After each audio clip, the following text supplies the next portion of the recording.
E sili sili le atua. E sili sili le atua. E foi le langi. Malela lo langi. E sili sili le atua. E sili sili le atua. E sili sili le atua.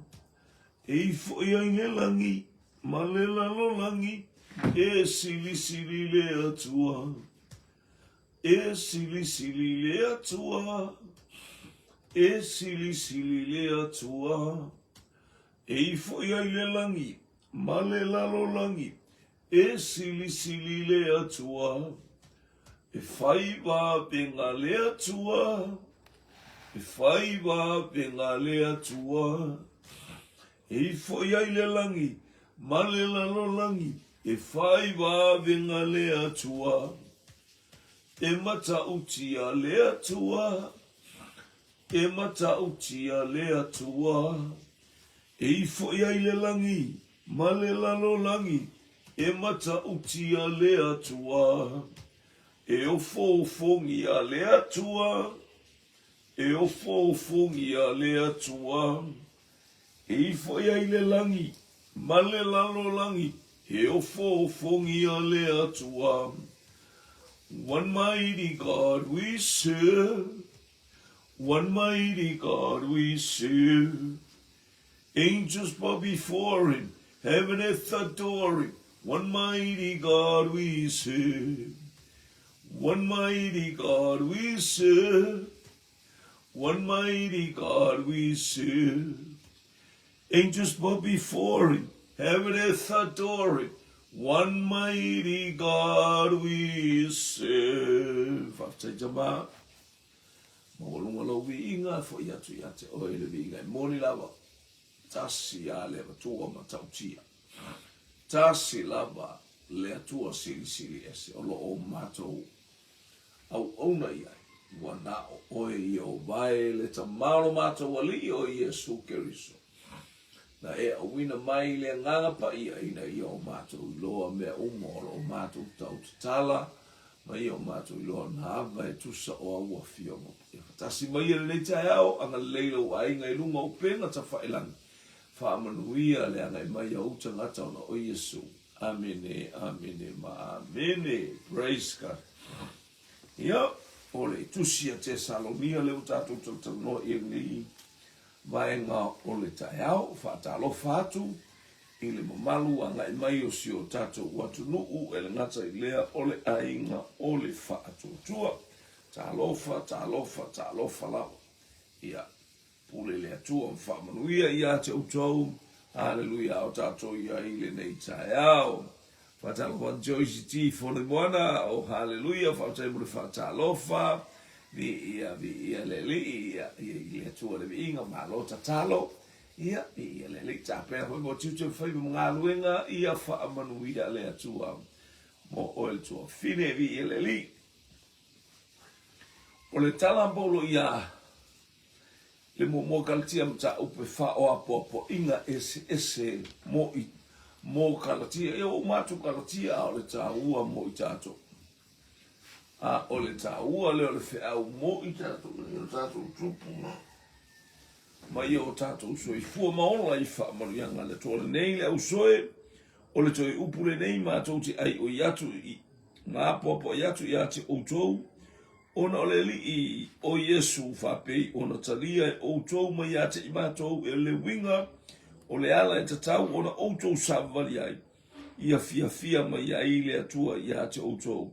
Ia whaasiri sili pea i ai outou. Mana ia le toe whafangu mai a Paulo, ma le toe salani maina o le au o le tala leina ave i ate Salonia, lefu mai teimi o tātou mafuta. Sa mātou ngā lue, leo tō ngā lue ana o tō o leo mātou mo ese. Ia anga le lei atu le atua, ia maua pe i tātou, ia ni tala i le vale au tātou vala. I loto whaamalosi, ia ato fo i maloto fia. O i lava tangata e fia sau, ia le atua sime mana, ia le a. O le mena i pau le tuli e tangata, fia whaalongo i le oa ma le tamau a inga whaasoa le fionga le atua. Vi ia le li, e whapena fo i le tātou ngawe atia ke riso. Ti ngā ana whaalilo lilo ke riso oso le va alu atu ia. Haleluia, e lei whaailoa ina lona oso i lunga le va a e oma le au so. Tau tuli tino le au so po fe Yesu ai le aia. E o atu I kapana umi wa leva na faula la ima I tangata, wa leva na nonofo ma I tangata, wapena nau wala uloto. Wapena nau wala uloto, wapele mana onga ina I o tato I loa mai le atua pe o le tala tangata o le nua Samaria, na whai le fine whaal nei le naftau ma Yesu I lunga o le vai. Wa mai tala tangata vai oe, wa mato I loa Yesu. Hallelujah. Ele ona o oe o whaeroa mai au mo mato wa mato tilo lava. Mo mato ilo le mafuanga na mo mato mana o I tuu Yesu whatara noa Yesu. Ma whaatonga I ate ia nofo mai mosin. E lua aso na nofo Yesu le no. E moni ala e tatala ilto le lo matua. I le fafine le. Ia le fo oto e whaiatu tangata wa atili whakamarosi o mato loto lava o mato tilo le pulu nau le Jesus tato no nofo. Tato no nofo wa ba ai oka I le tafe mai o le vai o whaamanu yanga le nganga pai. Oi se ale fia. Oi se ale fia tania. Oi se ale fia mai se mea tau sami ai ke riso. Ei se a. Whaamanu yanga I ale nganga pai oka. Wala au mato e kalesia. O e alu tātou ta mā, nei lai alu ai awana pōra wele tumu mai ale mātou e kāle si o mai ma mea ai mea. Hallelujah, o ka.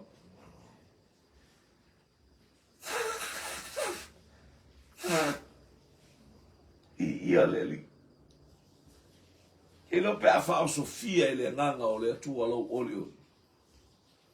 Te le tu ua se me ave ia Yesu. O au whinga taulanga, o a mea uma e te au te whai taulanga I whalasa. O ia na manu ia I lau pisinisi. O ia na manu ia I lau whanau. O ia na manu ia I lau wainga. O ia na manu I lau taabale. O ia na whanga o e mawhainga. Ta fia le vai e te asa le vai e te le ta fia. Te alu le afi e te le mua. Aisia. O ia na lawe ai mai whaftai ia I ona o pōpuanga. O tātou manu mā loi pōpuanga ona o ia. Tātou te le mā loi so tātou manu. So ia le li whapue lua. A wā wa outou I loa ia polo inga na mātou tu ina atua ia te outou maigeli I o Yesu. Polo inga uma whalfani. Tātou whalfani. Polo inga na le mo mia ina I o tātou nofu mo tātou. I o tātou whalfani mo tātou whitausia. Hallelujah, praise God. Awana ole upu male ngutu ole tala le alto ina o Yakopo. Awana ole upu male ngutu peile o ole tangata fo ialele e te tilo. Hallelujah, ili faata ai bungalo ya te oe o fulinga pe aris. Le ai e te alu ama abel faata. Ole wingo le ato ole te alu e te va ai ai o fulinga I nganga pai. Ole faata ole nganga pai ole upu ole atu. E te wa aia I le whaata te ure uloto lau o fionga ne I o wangasala I atua. O lau o fionga le suru I o waia le malamalama I o wala te wa aia I lo aurele. E te wa ai fo ia I lo mata mo fie. Aisia. E te letu e te fia mana o ia e aurele I te mi uma e mi se te mu filo e mtangata. Whaia kulela uru vio e le mea whape nā le nganga. Hallelujah. O le tangata pe awa ai whaata, o le whaata o le nganga pai. Ia e aluma awe lau whaata te tilo, le o anu sawa. A lai te lunga le terrain, no ka halu e kawawa ai lo o lunga e Australia, o alu le lunga le terrain, te fia te le terrain. Ia, atala tawa ai nei no whakawha e tumu I teime ma whawhine ia ma tangata umalwa. Ala wa ai la le pe o la tarata mali station e no foile vai tawa tungo. We kama ku e whaida ngutu ia whaide uru o ka tu e teu a vi ia le leisia ina ia wha au le lei atu le mela e luai ia te wha pārwhanga mangongi I o le fo umal mga losi I kongo troina le la luatu le awala ia laku ala e whalongoina e tangata le Hallelujah. Ia leli ese mana ia pe na tato ia nganga pa ia tato wo ma vile nganga pa ke mangongi ya ke yu. Ese ala foi try lo falling o leli. Lei lo me tanga tanga jese le fia tanga tana ese oli tanga tana. Tata tamu fai ata ite ia ta fia ite mi umol po kalame ina ia ile ngale lei o flavor. Le fai pe ma tala tuspa ia tusia kolose. Fai fata tau ia le tala ma upu ie oitua tau ia ese fo ia le me masente ka tutuala tuina le usua fari ia o le wera tu ete haleluya la e mama tu ia ai le ngata ina la e mama fa manongi ia le tera tu male oso ai la ia le ia tali ma ia o ile ata ma fia fia langa le ke la ko kapenga vi ia le atua o tātou o le whina ngalo le atua, a wā ua outou iloa ia polo inga na outou na mātou tu ina atua ia te outou mai li o Iesu o mea uma le whaalatanga mo fola atu ka te Salonia. Ele ngata i lea ua uma te Salonia leu fola mai mo i tātou ina i o tātou wolai i le whaalatanga tu te lea le atua vi ia leli. Praise God, hallelujah. Ia vai pue tolu o le fina ngala fo ile nei o le li ina ia fa pa ia ina outou ina ia fa mama o outou mo le faitaanga i o mi sa ka ko vai ia fa mama o se le tau a o ina e soi fu ia ke ris o fa mama o tatou ma ia me fa i pulea e ia taitasi outou mai lo ona fai o lona lavatino ma le fa pa ia ina ma le tau le ia le ka ko ngi Fapasi, e ngata i o tātou tino. Ia o wale o tātou tu ina tu o tātou tino ia nganga le anga po nganga o te moni. Le winga o le tala o le whaita anga ma le mungu a wale te whaia. Sa tātou whaia. E o whare mei whia ule karango aku le sa whaia. Anthony, talofa tāwhuna. Mi ia leli, anga leli atu le atua i lau tāpena atu tiu te whaia mga alue ngā alfa ti atasi ma le whanau. Hallelujah, ile ngale le nei aso lulu ya te uto astofi ya mato ia leli ia mo ye o matonu o to ale mato te ale titi mema o atonu fa mo ia ngale wenga mo titu fai. Praise God. Awa maletu ina nau o le mana o fa pei onu ese ua lei no le tua. Ia lo i tatu e o ina me fai tanga mo muli lo i wa ta o mai makwaka ko le lo ale atu a fai lo e to fitia pea polo e mai le ia to lo lista ngata. Hallelujah, polisti titi ai fai lo to lo. Hallelujah, polista malo ai fai lo ainga o ta o mai tatu te matu wa te e le atu mo tatu le lo ale atu. Tatou le whalongo i le upu a le atua folfol. Le ui ino po le atua. Le upu le whamasino. O mea le whamasinonga. It's all from the Bible. Le ai se mea e le tali e le upu a le atua i ate oi. E tali le fionga le atua. Le anga o tatou o i teimi o le nganga pa ia e whamanatu ma wha oloa ina i tatou. Fa olo atau i tātou i manuia o le atua e a leila na upuvia le lifa bweo no. Awane i sopo tapula ase tasi. Maanga leanga ilona uso i le nei mea. Awa o le lii na te tau i atu masui ia i nei mea uma. Fa pei ona mātou mwa i whai atu ai. Ma tau tino atu i ate uto. Awane i sopo tapula Kia ngai lo inga ko lo ko ba ai halua ia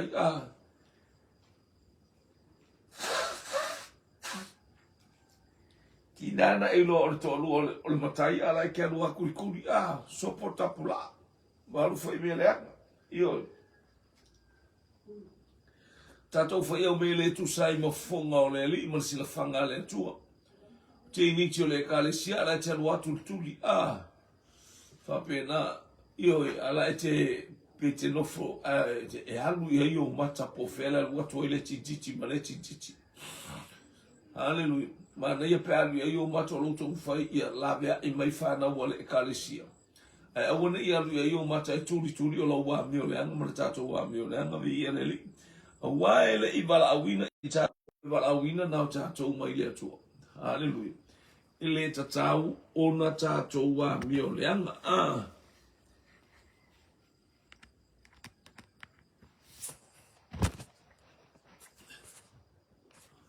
Ai tatau ona whaapa ia ina I tātou I le ali.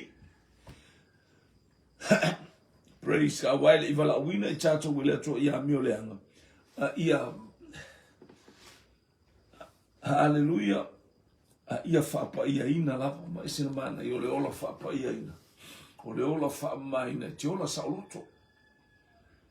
Te ola saoloto ai aru ola le whaapa ia ina le oka o mawhauwhaunga maumanga o ngā ka mai lea mea ma lea mea. Sa ngole ange ia lea mea ma lea mea ka ngaka rai whioa ia isa ke le saoloko. E te le o saoloto. E te le o aru e te aru e te alu ave sau pase spe ave lau fana una o nga kilo ku ki au fana uma par ka vale numa riska vale aisia la ka fi mal leo ara wa ku ka vale la kilo o kwa aisia to ai te iane aisia sa ivi se pepelo ma se si me try fa pa ia ina I tatou pe van ole nei ole fa le nga mai o ia fa le nga ina o ia le fa nga ina fa le nga ina tangata a ole atua le foa I mai lona nganga pa ia te mātou. A whai te whaale nga ina le upule au te whtala noa tu e te o whaale nga ina. Te le whaka ke ingo ke ingo. Lai te whaale nga ina le atua langa le sa upule atua. E wha masino fo ia o le upule ia utala ia whai atu ia te oe. I la fola ino le upo o uolai. O fele mele uti o loa pena le tongi amatu atu I ate auto. Le au mata ma le au whaafonga ma le au share. Hallelujah. E whaamasino ina I ia le tua le uti o lai e tauna umua lai. Apply to my life first. Hallelujah. Ai le au wina le whi au le tua molo wolanga mo tatu wolanga. Ma le olanga le toa telo I lato awa ue tauna amata toa fui au fui le fola o le fola. O I tātou o le share le upo le atua. A wale pe o tō tēlo le au tāla, I tāla, I tāla tō tawa atunga o ula mai, o whai waingu pia mai, o soa le pōgisa, o le au kāla, o le kēlo le kakakāla I whapenga, so se ka le sia E tāla. Whapena le o langa le whaatino I tangata. I le whapena le me le mana o haifu mai. O le nei, o le whaalea o ngā mai. Ua ia o le whaalea o ngā mai, ua ia le whaalea o ngā itangata, a o le atua, o le ua fōa I mai le nganga pa ia I a te mātou. O le nganga pa ia le whai ei whea, o le nganga pa ia le na wala au whātonga I a whio mai, tau I na mātou tau te talawa o se mea whai ngā ruenga. I'm just only an equipment, hallelujah, whao ngā e momoli e whea o le atua. A o le atua e whaaleanga e te ngata pe a whai e te le whaalongo I le li I maina whapunia. Ai leo ngā ona outusi atu I ate outou e winga I le alofa I le auso. A wa o ina outou lava e le atua I a whaalofani e se levanga I a. I si me lau kwa wako I se alofa I a I alofa wa umana o e le atua. God already taught us, hallelujah, to love each other, whaalofani, to whaalofani. Tato mo wale nganga o le whaalofani ma le oiai. Tato whi tausia I vi ia le au ngāan whapeatus. I o tō walofa I nei tamaisi lai whia. Te ilo le ia le lofa kia whakau skuisi. Aleluia. E te le tau tau atua si tu ai ngā lofa I te alofa ai. A ilo le mea o ngā tangata lama le hainga la anu ave. Aleluia. Te langona pifo I o le tala I a kopo ai mai mawharafana ai le ave eisi ofu. O le awhawhelang o whukaimingi o le maru lua I mātou. Ia le atu, whawhtei fu iau si o tua o lua tā pena o lava. Ia langa le ua tatala tunei le of mawhanawhana. E sa of male of mawhanawhana na pō. Aleluia. Ia le ua sau whailea of ia. Aleluia. I ia le atua. Selmana I a. I le nā tātou whai atu. Ia manuia le tō malanga.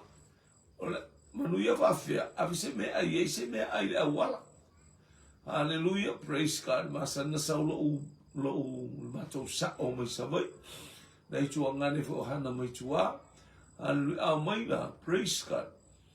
e tau whahana ave tupe, tau whaia ave stupe peo mai ile e ave asa mea, le ngata ine whea kisi ma whea songi, to e o le au sawa, ia e ave e isi tupe o, haleluia mo le au sawa, ave le me whaata waila to pensin, ave fo se me ai e lungo le wafu, ave se mea e pa sese ai, ia ma whanawhana, manuia to malanga o wha manuyanga me na blessing, le o se saa to mo ina to o eanga, ia tu ia le li, haleluia, fai pasfulu a wafo i ua whapea lava ona o tau whaia ile a uso umalava o i Maketonia ato ai mātou te apopo i atu i ate o tau le au soe ia whasirisiri pea iai ioe o mea le friele au Tesalonia i le ainga i Maketonia haleluia le mea le whatauruina le wala au maia ale tangata i whaalinga nei loe Paulo le tusi ngaluenga la wa apostolo le mata apostolo ono na e vai e Paulo wala au maltangata Paulo sau sa o ia matou i Maketonia nei sau matou mo mia oi na laina le alu Paulo ile o le whaatonunga le nganga pa ia whaatonu mai no le nganga pa ia na whailo le mela me fifina ngaro ile nganga pa ia na fise me ona no vio tatu loto whaile mea lai whai mai ia ile nganga pa ia i tatou ia no folola ia la pu ele o anga e Efeso ma tau lina mo mota la i o le tu le la asia iti le wa anga e to mana o ngala Paulo fio atu i Efeso se i fusuma ma manu fe ai Efeso le vai Paulo ia Korinto o le ele me o mato tau i ma manu fe ai Korinto pe fa ile sto e tu saka wanga ele se me o le me uma ko kinga inga e ngale o i lo le e Paulo le ata o tangata na to e tu mai na ie uoti o Yesu Keriso o ia o le tupu o ia o le li o le file mu o ia o le faola sau ina ia faola ina i utai alo na nu faola ma o e faola le lalolangi lea ua ta pena ai Paulo i mea uma o a mea uma whaataitai o le auso alofa atu i Maketonia haleluia te whaia le whaataita inga e tu la i mailau e kālesia tu la i mei fo istangata solid ua fia e whai whaataita inga le loto fo ai haleluia te whanau man whai bules fulu a wāfoi ua whapea lava ona outou whaia i le auso uma lava o i Maketonia atoa uma ai mātou te apopo i atu i ate outou le ausoe ia whaasilisili pe ia whaia pea mea siri. O mai anta la saulo ia ta vita. O lou leo e leo te whaalongo atu i hai kālo whaisia ua kali. Ua e whaolaina lo wola. Ua o tangata mio leanga mar tangata ngasala.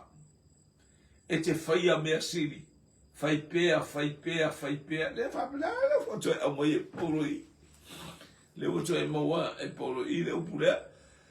Ai mātou te apopo i atu o tau le uso ia whaasilisili pe ia.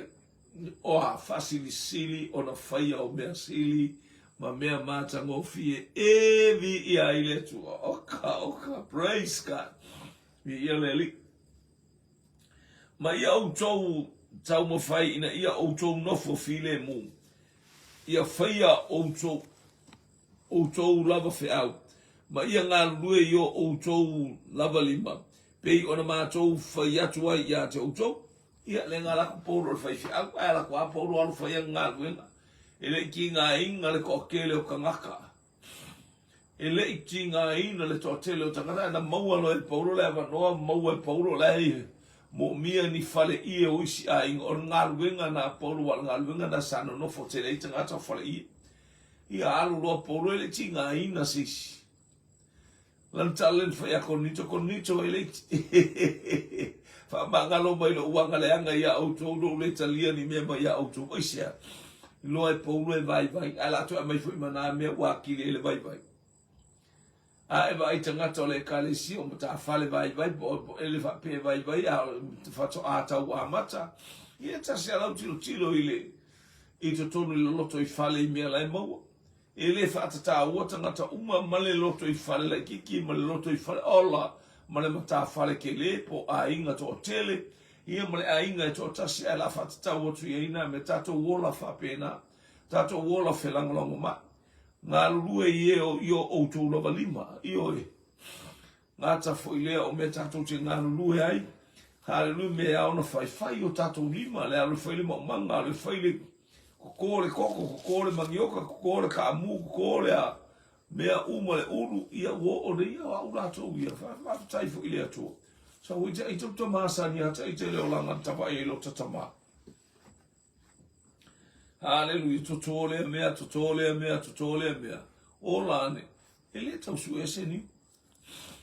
Hallelujah, ono whanua i e tau le totoa ini ni wan, ei tamai whanua na le kuata eka, na le awha eka. E le lo atotoa tu le ni walua e lo ilunga, e wa e toi manu le ni wa, le wa e kua tūlo ufale, e pala se maringi ufai oi. Li ia le atua le tau whaia la au na, i ala upe i o uru i a whapena a moalunga whanata i lalo whangata o le niu a moalunga i a wangata a wa e alo whaatu i le niu wa siri lo walo whale niu nai lo walo whailau whanam pe angi ale matangi e te musui i ale whata ilo i na wangi le matangi e wa ato o le niu la sau le whale i a vi i ale atu ale mana onga le i a ngaru rue i o tatou lima a maisi i lato o i tua a ina ia au tau sāwa mare ma le whaamata mo fia i luma o e oitua ma ia le mātitiva au tau i se mea e tasi. Tau tala i le upulea awalanga oi. Whawhela na awalanga oi. E loa ina wa e alu whaifi au whailma manga. Ai le whapea awalanga oi. Ai whawhena mai e au kangakai ngā oi a mai mea e whailau mea e alu loa e whail mea ai. O ina alu e whaile manga, alu whaifi au, ele si alatu le whaifi au e no whorofu. Na alatu le whaifi au e ngalue, ele i alatu e no whonofu, ele i alatu le whaifi au na le sali o salamo, na aluatu e whaatino mua, a basing, e te taalo atu le me mo whai e iloa i e tangata te alu whaile manga. Wawa ai atu le nu ua sau le whaifi au ma ato talo, a lele fia ai le ngu ngā kaka asoro, o whai pele, o whai poka, o fai kaisi o fai le voli ai le ma manga le sau fai au ngale ku a fai ngalu fai le manga na le o ti ngana ba atu le manga o le fai au e ma lai alo walu nga o ina fai au le lai tau tala fai au e te ngau e ma nei le tau tala tu aya la wata we ala na ngau o lo walu e voli a ku ulo walu fai se me e ko sei lo wakari i mo wa finge mo ko lua hallelujah. Ia le atua, praise God. Tala au ngatu e le ngau, iu lau tala afu e au kala ngau ngau. Kala kola e lo ko ngā whai, ko whangua o ie o ngofo ia mai. No, wala toto ai tā mu, toto ai talo, te il matou e kalesia. Hallelujah. Whai matou whalil nei. Ia o mai le kalesia o pusa moa o ailengi mea an. Sorry. Ai. Sua foi Yesu ka lepel mutu. Nganga leanga fasala veita ma. Yesi nganga fasala vei po se nganga le oti ngole ainga fetu le mano le sua foi Yesu ese atu ainga ola ona. Tata mo tu talofa. Ia le tatou te ia i le tūlanga o. O le mele whai mai ia tatou. Ia o tō sābali ma le mata ngō fia i luma o e oitua. Ma ia le mativa o tō ise mea tasi. Ia le. Praise God. Mauti atu mata o maumanga ia. O maumanga umana whai. Au fa apeno fa tu le tala le tau fa ia tu mai le la fa le me ai le incalo. O ti ile o le fa pe ai mo el fa fia. La eu mai ava vai ale pitola le tu e ole. Ola, mo lo fa le popukalo.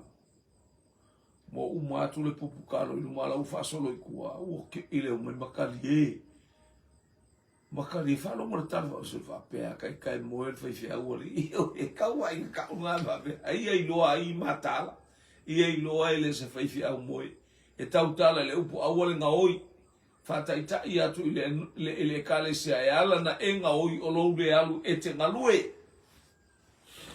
E ala na pa o lo le tilo au fai e lisi ai ngai le toto se fai. Le toto a tu o le atua e faola au fai sa ngagu sila mai le atua i lo loto i au ngā le fai nei mo lau tu alua ma lau whana. Ia leli. Ai, ia atua mai mato talu. Kali e mai, tala lama awa ke ile awa. Mai sore ale ave, mga e whakau. Ke le whengi mea, ia mai e whakau se ka le sia pe whakau.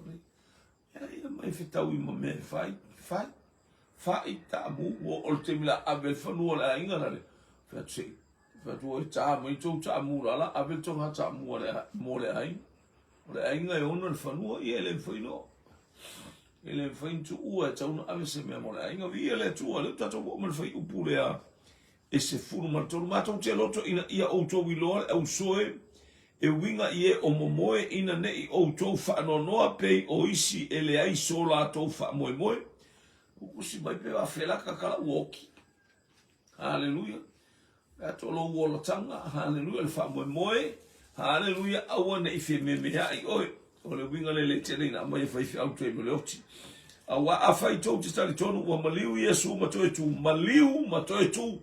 Maliu ngoki a whaia Yesu matoe tu o le aka whinga oi. Oi le tangata whaatua tua o ilato umanata lia o ia ma whaatua tua. Ke koe ku ai ana arta lia e leisi whaatua tua.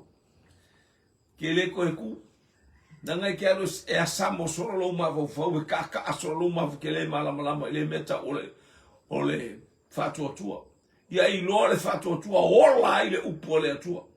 You are doer of God's word. Follow the word of God. Hallelujah. You are the messengers. Hallelujah. You are to obey the message. Mua a maka le messenger. Hallelujah. Ona obey the message.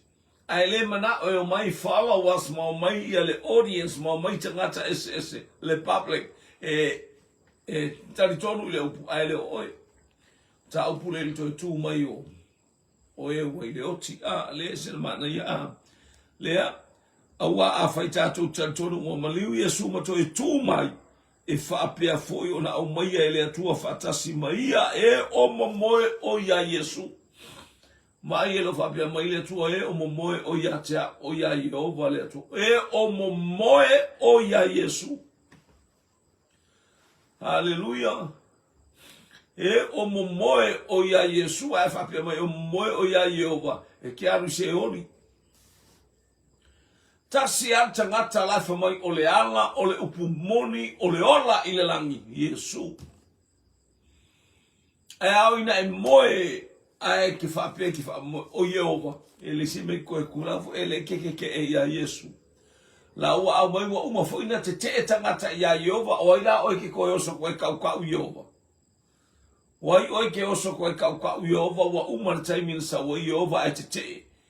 Hallelujah. Leo sau Yesu leo wa ia whaia le whaola tanga ona na ministry lea. Whaola I tātou. O ia lea o loutau unga male awala. Tasi le awala le langi. The way, the truth and the life. Jesus Christ. Vi ia lea li. E te le ui ai se kālesia pe te ui stangata poto, pe te ui se epikopo, pe te ui so se tasi. E te ui le tangata ingoa ia Yesu Keriso. Hallelujah. Le urua I mori maua nai tutonu o le nuu ina ua whasao e le atua le nuu mai tutonu ai kupito le a avese.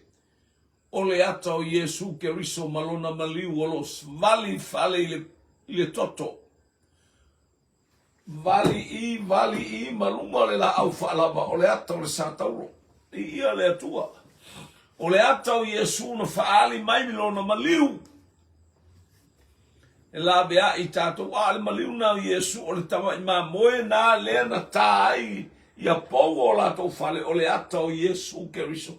Na tatala ai ma manu ai wharau ma te I wharau te mu wharau. E la kua keke mai lo ngakari woki te mu wharau le whewhe I le toto. O le anganga le anga e fefe I le toto o le tamai mamoe. Le te fe alua I ma le toto wa umana taina lo roto. I le whātua tua. O le toto atoa nai to tonu ia te oe ngā ioi le ola e fefe le anganga le anga. Satani le aiso wava noa. Ia le ali. Praise God.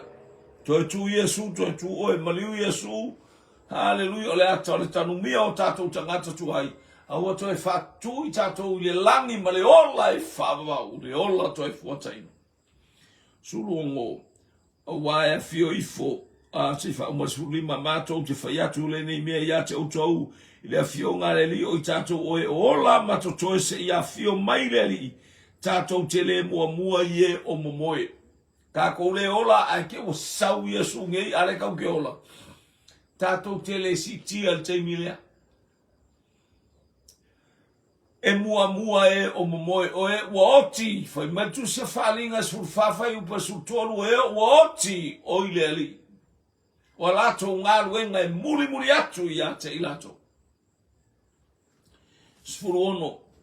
O wae fio ifo mai le langi le ali lava o Yesu Keriso lea. Male alanga o le manu malo. Male leo le angelu sili Mikaele. Male pua le atua e le pu. Welo le leia o le ainga le tamai mamoe. Le pula wa e mai o le ainga le tamai mamoe faifea se tato tuli atupea. E mua on tu mai o e woti o ia Keriso. O na whaafua se ilea.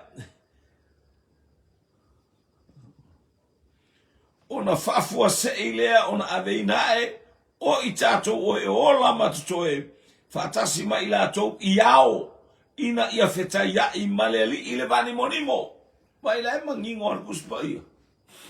Tātou te whetai ia I maao e le sau Yesu e pe o na sau whaalua. A o le a fio mai lao Keriso lai nunga iao. Lai le vani monimo, a le waliua le kalesia le atua.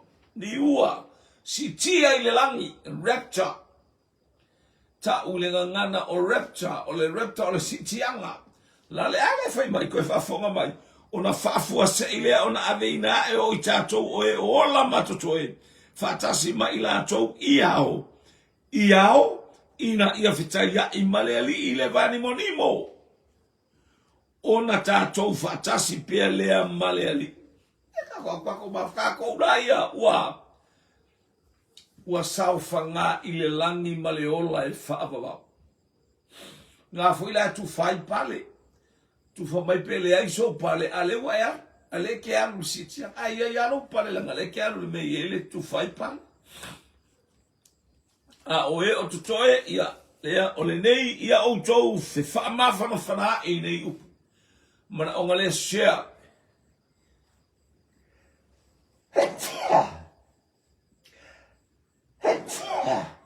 Excuse me. Wa manuru amako. Ina vi ia le atua. Tato share inga le afionga pa ia le atua. Ina ia whaamawhana mai ate. E lea uno, I le swafa manu malo Yesu Keriso tātou te whaia I mea uma tātou te fia I mea uma tātou te ola I mea uma wow! Mi ia le swafa o le atua le tamā. Mi ia le swafa o le atua le alo. Mi ia le swafa o le atua le nganga pa ia o le whaamalosi ma iata. E ala I lona nganga pa ia, excuse me. Mali lia ua. Au mai an maruru le tela ngona le maruru ia o fia tama mga faali akulo ofu au le hallelujah ia ona ole ofu le ake elva ara oina lo tatino le maruru yo makule asola ma fisu a maka kwa kaya so le ka ki oso ko ka ko ina tata abore oso le maruru Tavren foi aqui, agora bebê lá, a macalha bebê lá, lá, só pei ao New Zealand lá. Aleluia, não vinha a frequar lá com uma desse massinha de maruru. Ia matou o papá e foi pei outro ia ali. Ya lang mato.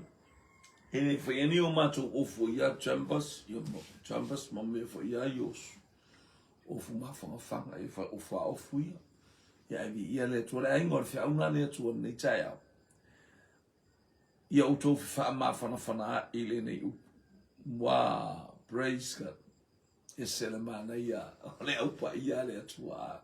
Feiloa i ma Jesus, feiloa i mo tato wali iao. Oka i ia le li la le fai mai tau te fewa ia e lungo a le le fi fi ko nga ke ina bese ka bal ya ngora tai mile o over ke la ber ka si tia a fai la charu ta bala si tia o la vela ka bal ke le oki le ngaki ara o si tia o le ta bala a mio le ai a fai o ta bala a mio le anga ta bala su te ni lungo le a wala le ta bala e vai me ora se passa se ai na o ela se ta para va to le oti na tangata a wo se passa fe o ia la le wo suia o la to tino wo si tia ile la ngele o mo o fuia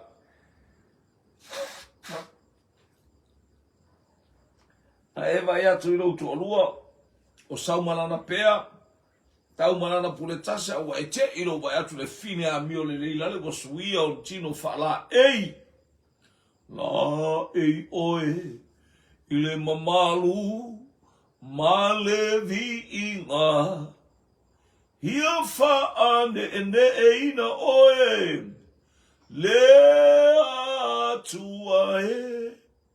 Mana ian pese pe ano ilo uma, e fa pena la ei oe le vi inga. Le angor tangata o vi ia e le atua. O le vi inga e fo ia tama, a o fa manuia le atua. Wa au mai atu e se whae ngolo no bi inga oi o tangata wa e nofo le mamalu e whaababau.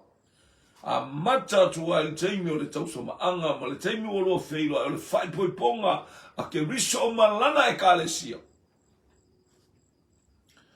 Hallelujah. Waela e le mamalu o le langi. Waela e la e o la salo. Na le alu atu le fata o Abraham. Ele ave se tamalo ma le fata. La le mau fatasi ai se afa murianga Abraham le fatua tua. Fai mea le lei, a mea le lei. A tama fatu pule file mu. Ia ile tua. Ia famuria ma ile tua nei taia. Alu nei taia a popo inga mo le kalesia i Filipi. Wa uma Filipi a o oele wa popo e mai fi a wole tu. Botato wa ile malanga oti le sau. Ilis me lai wha no ai. O le ala fo inga alu e fiu. O le ala fo ina e te alu ai au tanu wasa. E alu e fo i choice. Fono i moana. E alu uma ia tātou. Ia o le fi au na tātou. Ai o tātou uomo le tātou fia. Amen. Amen. Praise. Le malanga o ti a le mawhanawhana mai le upu le au te polo. A le pei o e wala i se wha moe le upu nana e sa ua profai upu e au tu te wha no noa. Pei o isi ua le aiso lato u wha moe. Ia leli. Ia wha manuia mai le atua nei tu asono Iesu. Amene, amene, ma amene. Ta maa wha manuia u tangata tu afo Iesu keriso le wha longa u tangata tu maula u wha au unga.